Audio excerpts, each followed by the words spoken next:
You might wonder what hanging around at a park has to do with overcoming stress, anxiety, and overwhelm. There's one question that you need to ask yourself, and we're going to talk about it in this video.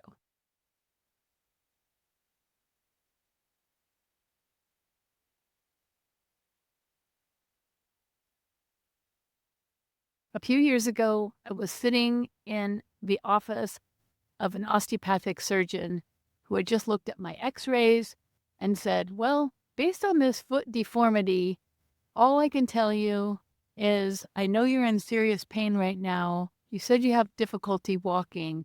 Here's what I suggest. When it gets worse, you can come back and we can do surgery. We can fuse some of these bones together, and that should help with the pain." And I said, "But wait a minute, won't that also impact my mobility, my ability to move around and do some of the things that I love?" And he said, "Well, yeah, but that's the best that we have. And in the meantime, you can get some orthotics, which will also limit your movement." And he also gave me a piece of paper with some exercises, and he said, "You can try these at home." When I went home, I decided, no, that is not going to be my future. And I started searching on the internet about how do you cure plantar fasciitis and how do you avoid foot pain. And what I started realizing was how interconnected everything is. And I found Vanya moves with the moves method. And Vanya said that our issues with mobility are not going to get resolved by constricting. It's going to be resolved by moving. And this position right here, this deep squat, this is a natural position that people around the world spend a lot of their day in. And I remember that from when I lived in South Korea and spent time in Ghana and South America, Central America, Saudi Arabia, that sitting around in a chair is not a natural thing to do. And she recommends spending 30 minutes a day in this position. So I started hanging out here, checking my phone, working on my computer, talking on the phone, and things started to heal.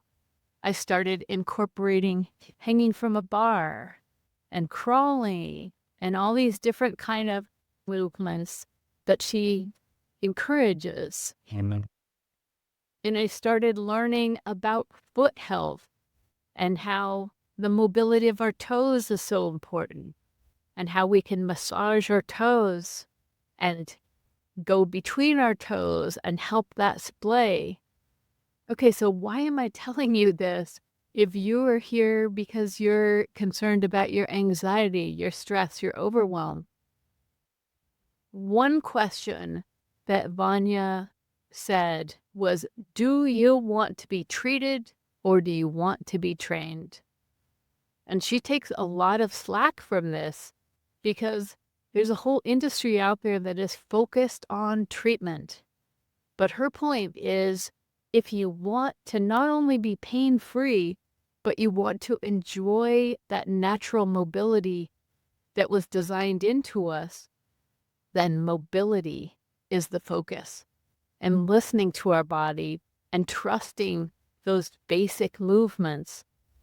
So when I was working as a preschool teacher and spending time out on the playground, I saw the kids and they were doing that.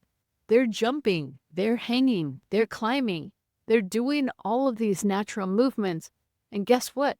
Even though they only learned to walk at age 1, by age 4, they are more able and more physically fit than us, the teachers. So what are we teaching?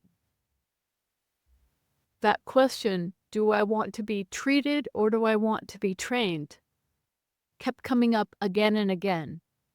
During that year or two, when I was just stuck in this depression and this anxiety, and my health kept getting worse, I was diagnosed with high blood pressure. And I went into the office and the doctor said, yeah, I have high blood pressure too. You just take the medicine, and when it starts getting worse, then we'll just give you a higher dose. I was talking to my friend about this and said, wait, I thought that you could do some kind of breathing or relaxation techniques to control your blood pressure. And she said, yeah, for sure. When I used to go give blood, often my blood pressure would be too high, and they led me through a guided meditation that brought it down. And after a while, my blood pressure was normal, so I could then give blood. So I could be treated with the medicine, or I could train myself how to do this. During that same time, I started waking up in the morning with pain in my heart area. It was this sudden constriction and this pain. I couldn't tell exactly where it was. And I had shortness of breath, and I couldn't tell what was happening. So again, I got an appointment and I went in. They did the examinations, they did an EKG, and the specialist said to me, well, looking at all the results here, I don't see anything wrong. Really, the only thing to do is just monitor it. If things get worse, then just come back and let us know. So then I was thinking about the book, Your Body Keeps the Score. And I thought, if I'm feeling it, it's real. And if he's not seeing it, well, and I asked kind of timidly, could it be emotional burden? Could it be constriction from past experiences or trauma or unresolved emotions? And he closed his report and put his tablet down and looked at me like a human, not a clinician, and said, yes, Joan, absolutely. And I was like, wow, okay.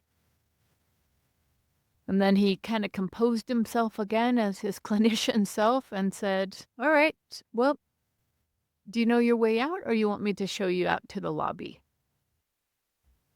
The next morning when I woke up and I noticed that constriction again, I put my hands on my heart kind of instinctively. I closed my eyes. I started doing deep breathing. And I decided to listen.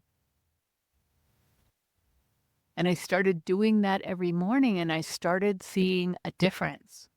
That sent me off into a whole new direction of exploring, how do you release emotional trauma? How do you release pent-up emotions? I worked with an energy healer, and I started reading books and listening to podcasts and YouTube videos.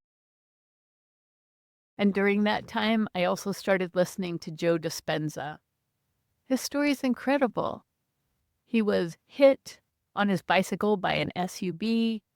He had multiple fractures, spinal cord injuries, and was told that he needed to do all these operations so that he would ever be able to get around in a wheelchair. And he decided, no, I'm just going to spend the time visualizing my body healing itself.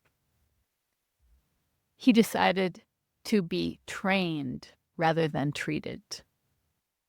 Are you exhausted with the lack of results that you're getting by asking other people to treat this anxiety, the overwhelm, the depression? And don't get me wrong, there's definitely times when the medical establishment can really help us. But on a daily basis, if you're ready to try out that switch, take on the responsibility of being trained rather than treated, then I hope that you will join us for the next 7-day Neuromagical Morning Challenge.